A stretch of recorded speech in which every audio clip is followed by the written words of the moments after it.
un homme découvre une vieille sacoche en cuir chez un antiquaire. Elle lui plaît énormément, alors il l'achète sans hésiter et la ramène chez lui. La nuit, il découvre par hasard un compartiment secret dans la sacoche. Il le tire doucement et y trouve un manuscrit datant d'il y a 50 ans. Lui-même écrivain fauché, il est immédiatement captivé par le contenu. Dès la première phrase, puis la deuxième, il ne peut plus s'en détacher. Comparé à son propre talent, l'écriture de l'auteur de ce manuscrit est plus pure, plus sincère. À ce moment-là, il ne sait pas encore que ce manuscrit va lui rapporter une fortune et changer radicalement son destin. L'histoire nous plonge alors dans le récit du manuscrit. Il y a 50 ans, Karl, le héros du manuscrit, un officier féru de littérature, prend un café avec un ami. L'instant d'après, Vous allez commander quelque chose parce que sinon je vais devoir libérer la table.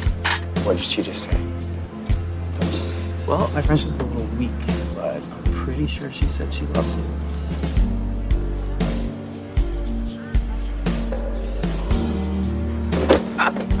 Go talk to her. No. Go! Honey. Go talk to her. Come on, if you don't, I will.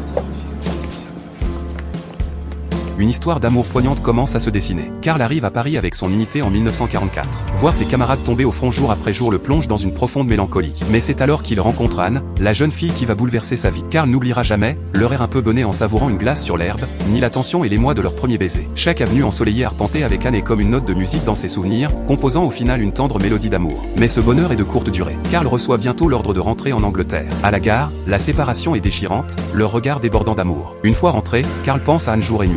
Alors, dès sa démobilisation, il n'hésite pas à parcourir des milliers de kilomètres pour la retrouver. Rapidement, ils entament une vie à deux, pleine de douceur et de bonheur. Un an à peine s'écoule entre leur mariage et la naissance de leur adorable fille. L'image de leur bonheur à trois est un trésor gravé au plus profond de son âme.